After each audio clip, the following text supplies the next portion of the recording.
Hey there, Mr. Reddit here. Welcome back to another episode of r/Entitled Parent Stories. Our first story we'll be reading today, Karen's behavior ends up getting her fired. After that, entitled parents try to kick me out of my room. After that, do you check everyone's cart like that? After that, entitled father tries to kick me out of university. And after that, how many more times will I need to quit? Now, Karen assured me if we can get 1,000 likes on this video, she won't try kicking anyone else out of their room for an entire week. So please smash that like button. And if you're new, subscribe and turn on notifications for new stories from Reddit every single day. And join as an official member of the Re-Army today, and I'll give you a special shout out in our next video. Karen's behavior ends up getting her fired. To set the scene, this restaurant is a local upscale sushi bar with dim lighting and high booths. Working as a server here, we also act as hosts, bussers, and bartenders. It's also important to note that the owner is also the manager and is at the restaurant 24/7. Literally, he lives there. And that these ladies all worked for a local business in which they had their work shirts on. This particular day, we were dead for lunch, and both me and my coworker were in the office talking to the owner. 3 ladies walk in and seat themselves, ignoring the "please wait to be seated" sign. The phone rings, so my coworker leaves the office to answer, and it happens to be the 3 ladies sitting at the booth calling to get someone's attention, which is fair enough, a little annoying but effective. Coworker apologizes for the wait, takes their order, and goes about business. These ladies call her over to complain that they are on lunch and the food is taking too long. She apologizes and assured them it shouldn't be much longer. They then made a remark about having to call to get anyone's attention. This particular coworker is not someone who messes around. She has worked at the restaurant for years and is not the type to kiss someone's butt in these situations. Still, she kept her cool and walked off. The ladies got their food, then proceed to walk up to the sushi bar to talk with the owner about how rude coworker is. Coworker overheard and walks over to join the conversation, which ends in yelling and 2 of the ladies asking her to go outside. I eventually am asked to bring them the bill. They pay, stay, and talk for a second, and then leave. When we went to clean the table, these ladies had crushed up sushi rolls, left noodles and meat all over the table covered in teriyaki sauce with a note on the receipt that said, "Dumb jerk." The owner then proceeds to call their work and explain to the manager what they had done. The best part was they all paid separately and with debit cards, so we knew all of their names. A couple of hours later, a woman walks in, hands my coworker $50, apologizes for their behavior, and explains that she is the business owner who had worked her way through college as a server. She then lets her know that she did not want these kinds of people representing her company, and they had all been let go. This is one of my favorite stories from this crazy job, and I have an enormous amount of respect for the owners of both businesses involved. If anyone is interested in more stories from this place, I have a book's worth of tales. If you had employees who worked for you and they acted like this in a restaurant, would you fire them for it? Please leave a comment letting me know. Next we've got, entitled parents try to kick me out of my room. I'm currently taking classes away from home, and since I don't like the idea of living out of my car, I rented a room at a nearby bed and breakfast that houses students. Great owners, amazing rooms with private bathrooms, fast Wi-Fi, free use of state-of-the-art kitchen, and above all else, affordable. Of course, because the place I'm staying at is a B&B first, the owners request that I stay flexible during tourist seasons, which means I keep things at a ready-to-move status. Tourist patrons pay way more to stay here, so they take priority over room choice. Thankfully, tourist season only lasts from September 1st to October 22nd, and from February 1st to the 18th, and doesn't come without compensation. The owners have temporary rooms in their private residence. They call it the retreat, set up for students who have to move for tourists, as well as a contract stating that if any items left in our rooms are damaged or stolen by tourists, it will be fixed/replaced. Well, it's tourist season again, thanks to the nearby town's winter and Valentine's festivals that happen every February. I've been moved once so far, but it wasn't too bad. The owners called all the students into the common room to explain the room situation for the coming days. Alrighty then, housemate 1 and housemate 2, you're gonna stay the night up at the retreat. OP, you're the lucky one who gets to stay this time. Mind your manners and just do what you do. Later that day, I'm playing on my Xbox when I'm caught off guard as my door swings open and a family of 3 pour in. The lady sets down a couple of luggage bags while the kid starts running around the room. The mother takes one look at me and says, "I was told that you'd be moved out by now. Why are you still here?" I politely tell her that they may have the wrong room and that mine wasn't selected for patron use. "That's ridiculous. I specifically requested this room. You better leave now, or I'll be having a strongly worded conversation with the owner." I ask her to give me a second as I call up the owner. She gives me a, whatever. The owner picks up and I double check with him about my room. He confirms that they have the wrong room and that he'll be there shortly to work it out. I relay this information to the mother, who just doesn't accept this. "This is stupid. I asked for this room and I paid the fee, so you gotta leave. Now!" The kid finally notices my Xbox. "Awesome! We have an Xbox while we stay here.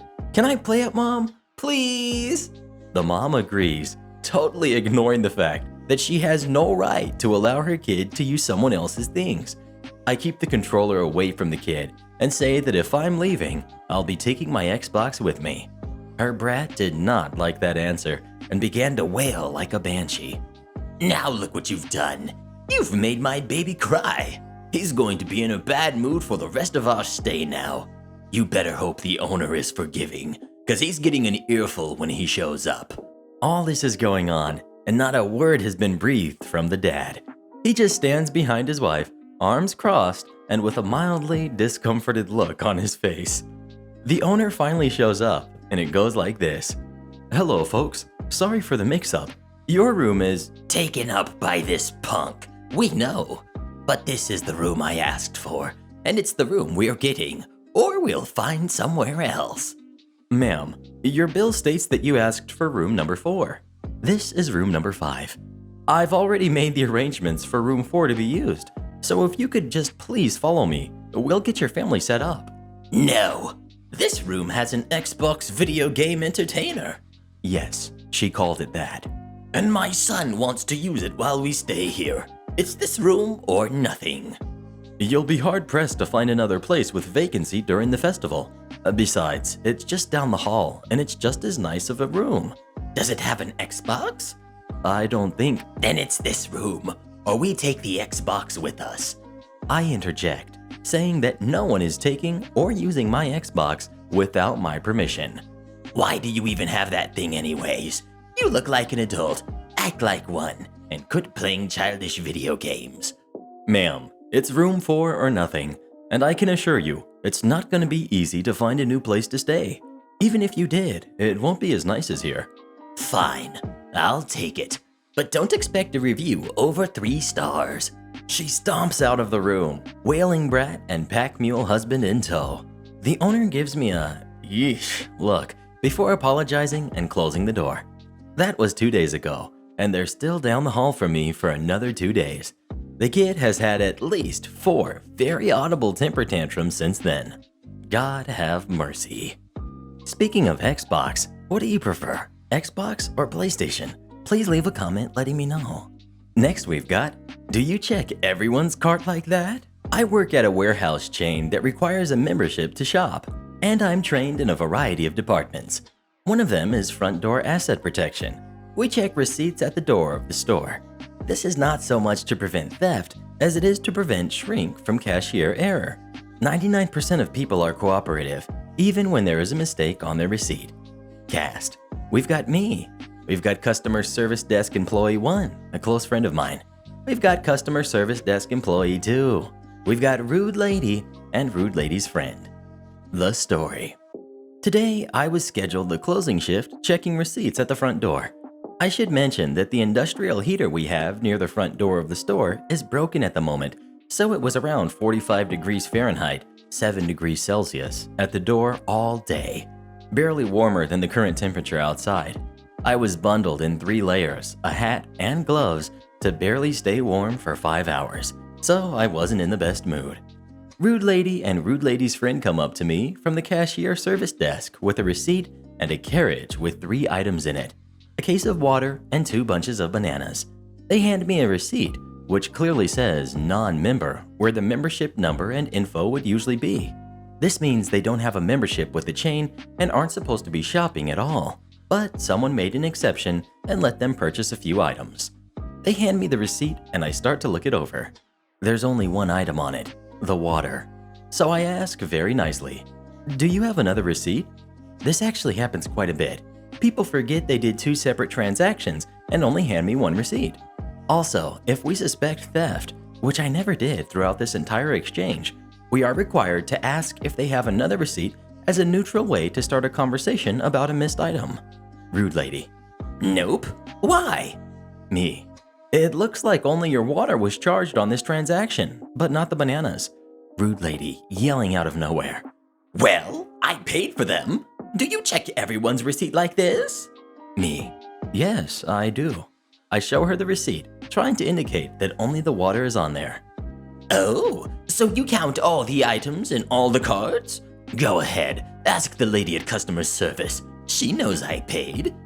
I page customer service to the front door. They're only about 20 feet away, so it doesn't take long. Customer service 1 comes over. "Hi, can I help you?" Rude Lady's friend: She didn't help us. That other girl did." Customer service 2 was with another customer at the moment, so she couldn't come over.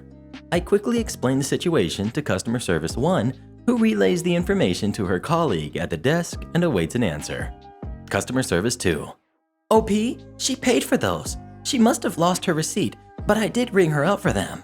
Rude Lady's friend: "See?" Rude Lady: "This is ridiculous. Do you really count everyone's card like this?" Me: "Yes." "No, you don't. You know how I know? The guy in front of me had a full carriage of items, and you definitely didn't count all of them." At this point, I don't even know how to respond. Obviously, 3 items is a different situation than 50. When she had cut me off, I was actually about to explain how we are trained. If it's a small order, try to count everything. For larger orders, it's more common sense. Look for big items or items hidden underneath the carriage and verify a few smaller items in the carriage. The exception is large business orders, which we do have to check pretty much everything, no matter how long it takes, especially if tobacco is involved. Rude Lady glaring at me: "You can give my receipt back now and help the next person." Me starting to lose my patience: "Ma'am, I'm just doing my job." Rude Lady and her friend glare at me one last time and leave the store. Later, I found out from customer service 2 that Rude Lady had the receipt for the bananas on her. As in, it wasn't left at customer service when she checked out, but for some reason lied to me and said she didn't. She made a giant scene at the front of the store and backed up the line to get out for quite a while. Above all else, it's pretty simple.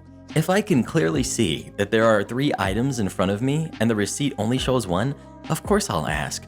If I let her go without verifying, I could have been in huge trouble with the asset protection manager.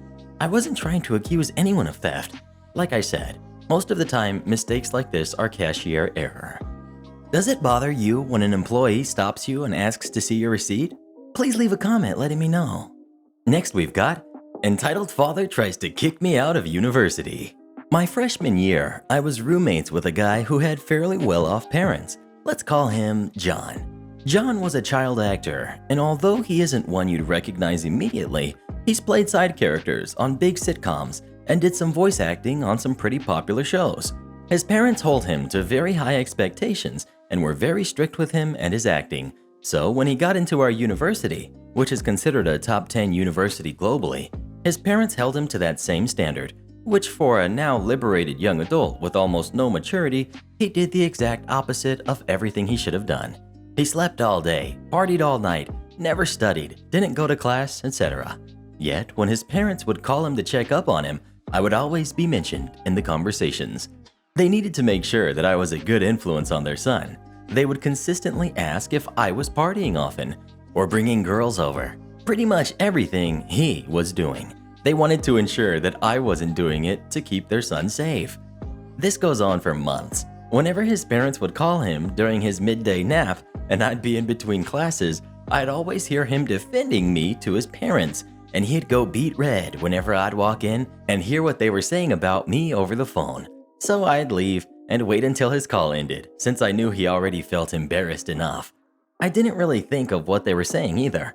I just thought it was ironic and told John afterwards that he didn't need to apologize since they weren't his thoughts. Around the end of the semester, John is told by his major department that he would likely flunk out of college if he did not ace the final exams in at least 2 of 4 of his classes, and that he would have to retake the other 2 regardless of how he did. Moreover, that he would lose a scholarship that paid a substantial amount of his tuition. He had to call his dad to tell him the bad news while I was on the top bunk of the bed studying, and his father is shouting so loud that I can hear him through John's phone with my earbuds in. Eventually, the question is asked if I had anything to do with John's bad grades, and before John can say anything, his dad determines that John was covering for me because I was a bad influence, and that since I was around him all the time, I was the reason he failed. He demanded to speak to me and wanted me to tell him everything I did to his son and how I corrupted him. And when John said that I didn't do anything, it only made him angrier. And after telling me that I would pay, he hung up. He already knew my name and of course where I lived, but I didn't think he would do anything with that information until I got a call from the university's Student Affairs Center telling me that John's father had requested access to my personal information through the student portal, basically a website with financial aid and enrollment info, and to change my passwords in case I thought that my data was at risk. I tell John that his dad tried to access my info, and of course he called his dad to ask him what the heck he was doing. Dad said that because John was failing, he was pulling John out of college and that he was coming in a few days to talk to me about my part in all of this. John asks him again why he asked the school for my info, and John's dad just hung up on him. I couldn't focus on all this at the time since I had my own exams to prep for. But as he said he would, he showed up as this fairly skinny, balding guy desperately trying to cover up his receding hairline by brushing up as much stringy blonde hair of his to the front of his head. I came down with the flu right before exams, so sadly I was forced to be in the room while John moved out, with his dad berating the both of us while I have my earbuds in and feel like I'm going to puke. John looks like he's going to cry because he doesn't want to leave, and I peek over my laptop to see his dad putting books and notes in the garbage and repeatedly asking John if he officially withdrew from the university until John just barked yes at him. John's dad then turns to me and says something along the lines of, "All right, now you." Again, I insist that I didn't do anything to John except live with him, and the dad demanded that because I turned his kid from an accomplished actor to a college dropout, I should withdraw from the university too. John is now yelling at his dad to leave me alone, and I'm telling him that there's no way I'm dropping out for his ego. He demands my laptop and portal login info, and I tell him that if he even so much as touches my laptop or me, I'm calling the police. This escalates to a straight-up shouting match among the 3 of us until the RA knocks on the door, warning us that if we don't quiet down, he will get campus security to come up and settle the issue. The dad quiets himself again and calmly asks me to withdraw again because it's only fair. I say no because again, I didn't do anything. There's a silence in the room as he approaches the edge of my bunk and he's glaring at me. I'm putting my earbuds in because chemistry won't study itself, and he asks again, gripping the railing and almost hissing the question. I say no, again, didn't do anything. He finally decides that I'm not worth talking to anymore and says that he'll tell my parents everything I did and that they would make me leave college if he couldn't. And with that, he left with John. I got a text from my dad about a day later, and that both he and my mom basically told him and his wife to buzz off and never contact me again in far more eloquent terms. I then got a barrage of emails and texts and Facebook posts from the parents pretty much saying that I was at fault for ruining their son's life and that I don't deserve that seat at my university, so I blocked them. Every now and then my parents would get Facebook messages or emails. They were ignored. John angry reacted my graduation pics on Facebook a few months ago, so out of paranoia that they were spying on me through his account, I blocked him too. I hope he understands. Next we've got How many more times will I need to quit? A few years ago, I started a job with a temp agency. Unfortunately, I had 5 days of work over the space of 5 months at minimum wage. It doesn't take a genius to know this wasn't enough to get by. I found myself another job with guaranteed minimum hours a week. As soon as I got this new job, I quit the temp agency. About a month later, the temp agency calls me out of the blue and asks if I can do another shift. I tell them I already quit, and they said they had no record of this, so I quit again. A few months later, I had another call from them and went through the same thing again. This time, I asked them to remove my contact details from their files. Over the space of 18 months, I had to quit about 6 times, asking for my contact info to be removed 5 times, and a friend decided to try and put a stop to the nuisance calls/messages by emailing them the same thing. I also blocked their number. About 3 months ago, I received a call from a withheld number. I answer and, as you guessed it, it was the temp agency. The conversation goes as follows. Nee. Hello? Temp agent. Hello, is this OP? Nee. It is. Who am I speaking to? Hi, this is temp agent from temp agency. Oh, hi temp agent. I believe I spoke to you last time? Yes, it's always me you speak to. We have a few shifts available. Do you want to take any? Me. As I told you last time. No, I quit. TA interrupts me. Oh, may I ask why not? As I was about to say, I already quit. Really? When? Why? As I tell you every time you call me. I quit over 2 years ago because I have another job. Can I speak to your superior? Sure, can I ask why? Because I want to tell them the same as what I tell you every time. Take me off your calling list.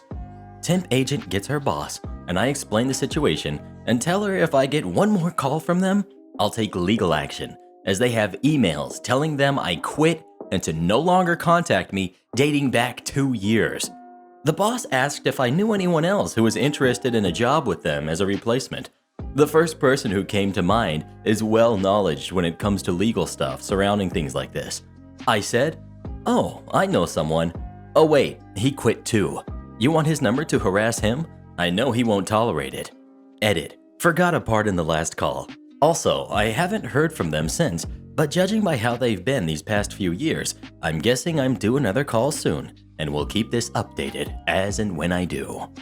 And shoutouts to our re-generals of the day, Dark Shadow, Bavarian Mapper, Void AMG, and The Proclaimed. Become tomorrow's re-generals by leaving as many re's as you can in the comments below, and please listen to my playlist every night when you go to sleep.